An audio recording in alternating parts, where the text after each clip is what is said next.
एक समय की बात है, जंगल में एक बहुत ही भूखा प्यासा भेड़िया भटक रहा था। काफी देर भूख प्यास में भटकने के बाद भेड़िए को शिकार के लिए एक पक्षी दिखा और भेड़िया उस पक्षी को मारकर खा गया। जब भेड़िया जान पक्षी को खा रहा था तो भेड़िए के गले में पक्षी की एक हड्डी फंस गई।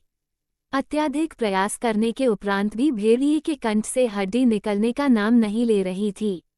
भेड़िया गले में चुभती उस हड्डी से परेशान होकर इधर उधर भटकने लगा कि कोई मेरे गले की हड्डी निकालने में मदद कर दे। इस पर कोई भी जानवर घड़ी की मदद करने के लिए राजी नहीं था।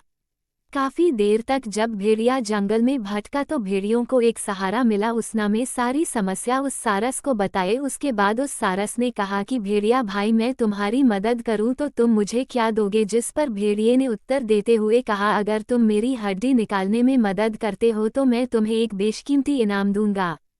इस पर लालची सारस को लालच आता है और वह तन मन धन से भेड़िए के गले से हड्डी निकालने में लग जाता है। अब सारा अपनी बहुत लंबी चोंच को भी लेकर मुंह में डालकर गले में फंसी हुई हड्डी को बाहर निकालने की कोशिश करता है, जिस पर वह कामयाब हुआ। जैसे ही सारस में गले में फंसी हड्डी को बाहर निकाला वैसे ही भेड़िया बहुत खुश हुआ और वह उछल कूद करके नाचने लगा। जिस पर सारस ने भेड़िए को बोला कि अब मुझे क्या नाम दोगे? इस पर भेड़िया कोई उत्तर नहीं देता है। सारस को भी समझ आ जाता है कि भेड़िया ने उसको झूठ बोला और भेड़िया वहां से जाने लगता है।